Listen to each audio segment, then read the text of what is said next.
¿Por qué parece ser que Dios aísla a los suyos? Vemos que las personas que deciden seguir a Dios, a Jesús, pierden de alguna manera el entorno del pasado y quedan como solas, aisladas. ¿Está Dios aislando a los suyos? Hola, buenas, bienvenida a Santos Crucíferos de Jesús. Nos preguntamos cuál es el motivo por el que parece que Dios hace que aquellos que le siguen estén como aislados, que pierdan todo lo que tenían del pasado. En esto existe como una contradicción aparente entre hacer lo bueno y obtener algo que a primera vista parece malo, como la soledad y pérdida de lo que antes apreciábamos.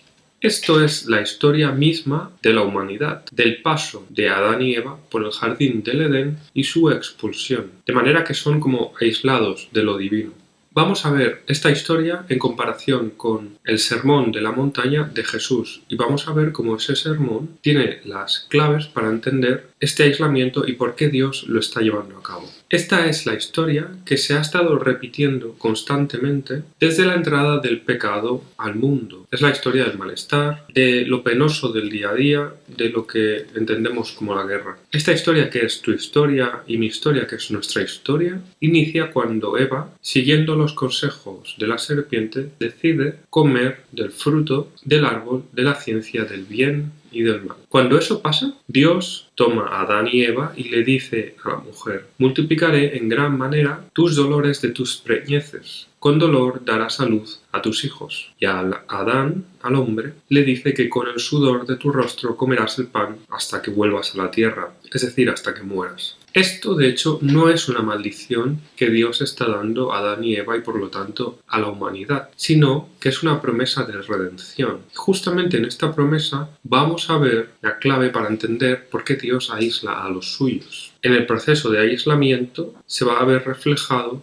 el proceso mismo de redención de la humanidad dado inicialmente con Adán y Eva. Para ver ello, vamos a ver la primera expresión o la primera idea que Jesús está diciendo en el Sermón de la Montaña. Aquí nos dice que bienaventurados sean los pobres de espíritu, pues de ellos es el reino de los cielos. Con esto se está dando cuenta de la forma real del ser humano ante la forma falsa del alma o de la persona que está inflamada en soberbia. Esta sería la forma inflamada, aquella que quiere igualarse a Dios, y un poco es la forma en la que han caído Adán y Eva al querer comer de ese fruto del árbol de la ciencia del bien y del mal, para igualarse a Dios. Por lo tanto, ya vemos con esto que con el proceso de expulsión del Edén, ellos van a tener con esto la oportunidad de comparar su estado separados de Dios, es decir, su estado de hecho de flaqueza y de pobreza en este sentido de espíritu efectiva, con la grandeza de Dios. Por lo tanto, la expulsión en este sentido habrá supuesto una ayuda, habrá supuesto ya el inicio de la redención. Con esto nos puede venir la duda de, sí, puedo entender que quizás el proceso de aislamiento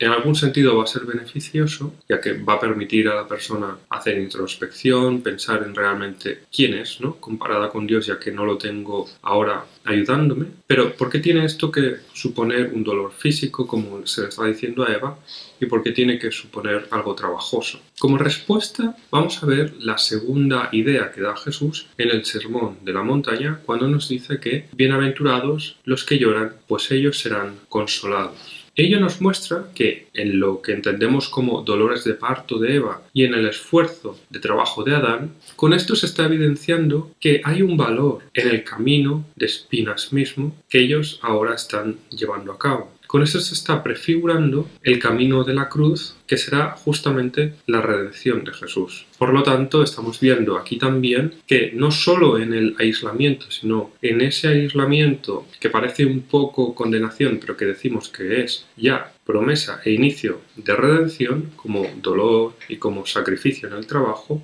se está dando justamente el camino de retorno. Con estas dos cosas incluso nos podría venir la duda de cómo hago esto, cómo hago de estos dos procesos la proximidad que tenía inicialmente el ser humano con Dios en el Edén, porque esto va a suponer una proximidad con Dios. Para ello vamos a ver el tercer concepto del Sermón de la Montaña que nos está diciendo Jesús cuando nos dice: bienaventurados los humildes, pues ellos heredarán la tierra. Aquí se cumple justamente la idea de la persona que no posee un concepto alto de sí mismo y que no tiene una imagen de sí misma inflamada. De manera que toda imagen que crea en su mente la está legando a Dios y está haciendo que aquello que está valorando en su vida lo está sopesando siempre con Dios. Eso sería la condición de la persona humilde. Justamente vemos que en la condición de la expulsión y en la condición del sacrificio, cuando se da la continuidad en este estado, se da